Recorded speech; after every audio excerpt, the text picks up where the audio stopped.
Party నిట్టనిగా చీలింది వాళ్ళు.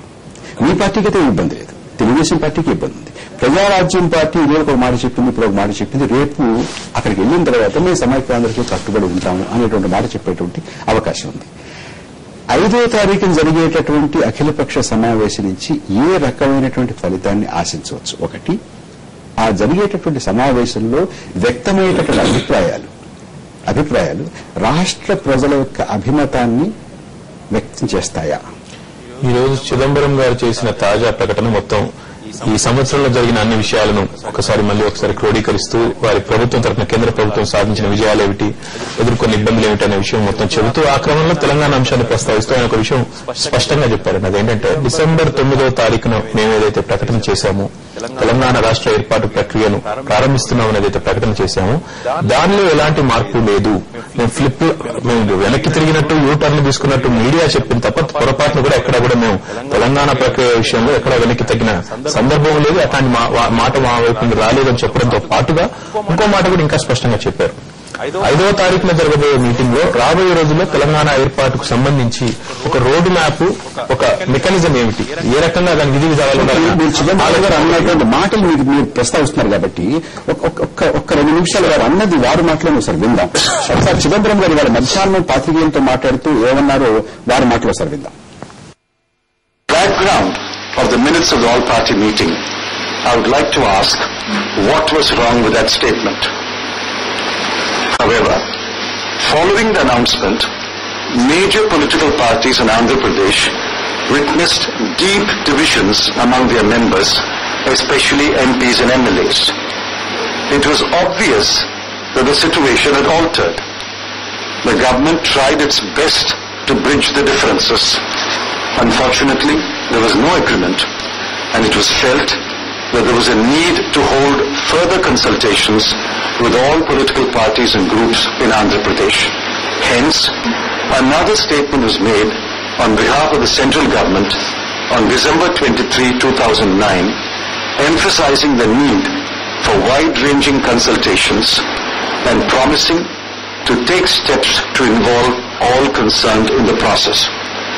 I do not understand why this was described by the media as a flip-flop. There was no flip-flop on the part of the central government. Government was simply responding to the altered situation as a result of divisions in the political parties. Yesterday, the central government decided to convene a meeting of the leaders of the 8 recognized political parties in Andhra Pradesh. The meeting is scheduled to be held on Tuesday, January 5, 2010. 2009 has been an eventful year. The Andhra Pradesh Chief Minister has been invited as Chief Minister of the state.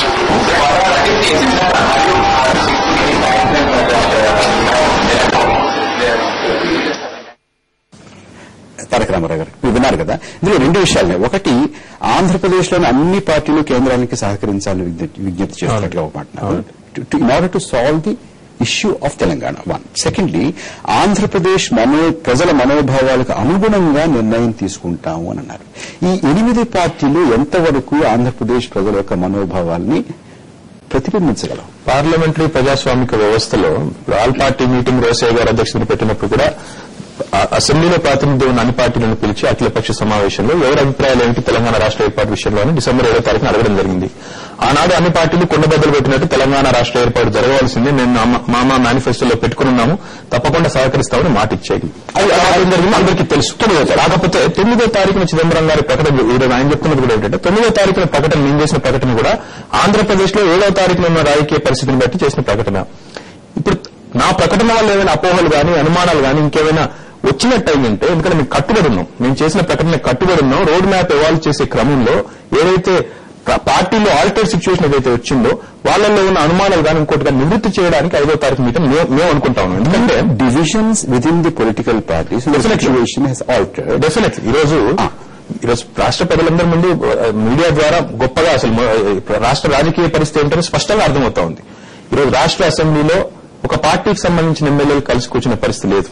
Parliament లో ఒక పార్టీకి సంబంధించిన parliament సభ్యులు ఒక దగ్గర కలిసి కూర్చునే పరిస్థితి లేదు. హైకోర్టులో కనీస న్యాయవాదులందరూ ఒక దగ్గర కూర్చుని పనిచేసే పరిస్థితి లేదు.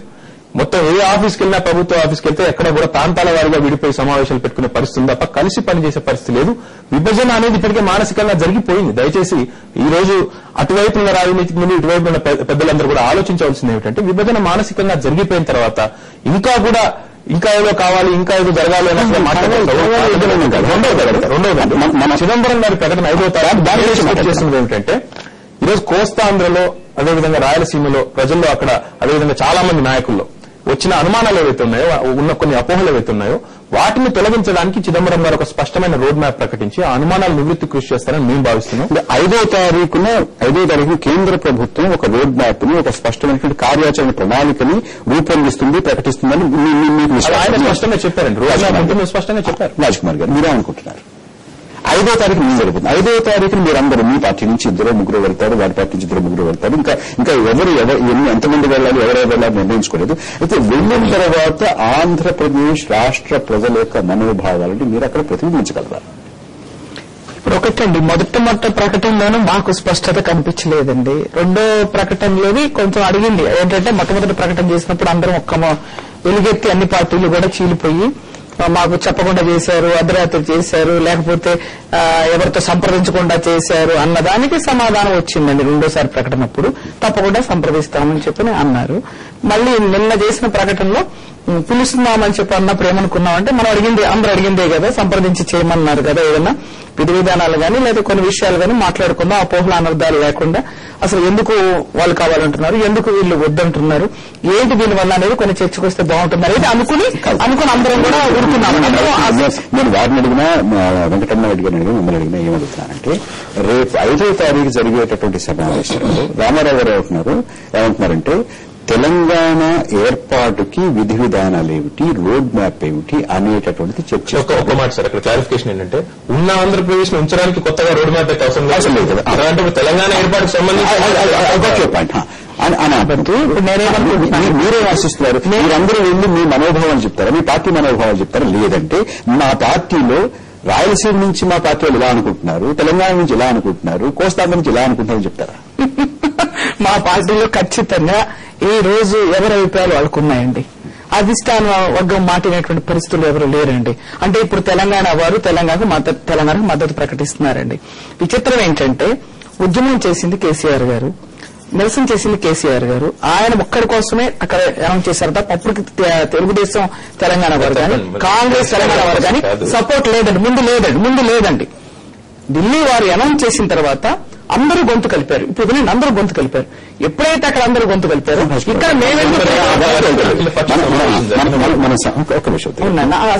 అఖిలపక్ష సమావేశంలో మీ పార్టీ ఒక్క నిమిషం అంటే ఇక్కడ సగం చెప్పాను.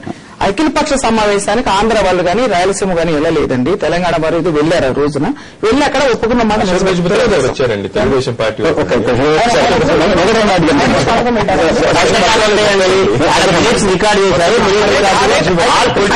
అయితే కనుకండి అది కనుక అయితే మీ పార్టీ కూడా ఇందాక చిదంబరం చెప్పినట్టుగా deep divisions in your party, చాలా లోతైనటువంటి విభేదాలు ఉన్నాయి. మీరు మళ్లీ అక్కడికి వెళ్లి మీ పార్టీ తరఫున ఒకళ్ళు ఇద్దరు వెళ్లి మా పార్టీలో ఆ ప్రాంతం వాళ్ళు ఇలా అనుకుంటున్నారు, ఈ ప్రాంతం వాళ్ళు ఇలా అనుకుంటున్నారు, ఈ ప్రాంతం వాళ్ళు ఇలా అనుకుంటున్నారంటారా? లేదు మొత్తం మీద మీ పార్టీ ఒక స్టాండ్ తీసుకుని ఇది మా వైఖరి చెప్తారా?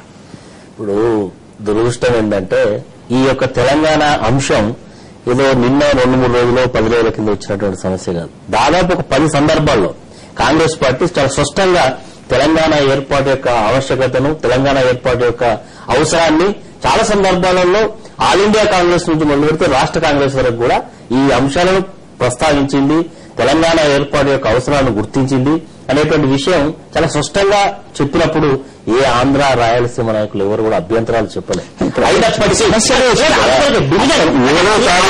ఆయన వాడినటువంటి వర్డ్స్ రాలేదు కాబట్టి మొన్న జరిగినట్టు 9th తర్వాత జరిగిన ప్రకటన తర్వాత పార్టీలతో నిమిత్తం లేకుండా ఒక ప్రాంతాలుగా విభజన జరిగింది కాబట్టి ఈ యొక్క మీటింగ్ యొక్క అవసరం ఉంది అనేటువంటి మాట వారు వాడారు. ఇది వాస్తవంగా చెప్పాలి.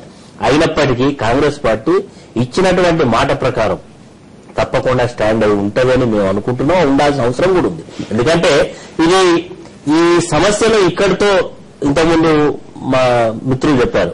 అంటే పార్టీలు కాదు ఇప్పుడు మా సిస్టర్ వెళ్ళి మా రాజగోపాల్ గారితో కలిసింది. రాజగోపాల్ వచ్చి దేవుని ఉమ్మని కలిసాడు. అంటే ఇక్కడ పార్టీల యొక్క ప్రమేయం పక్కకు పోయి ప్రాంతాల మధ్య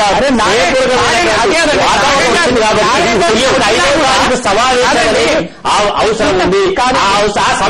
నిన్న తప్పదు ఆ అవసరం. ఒక చిన్న విరామం తీసుకున్న తర్వాత కొంచెం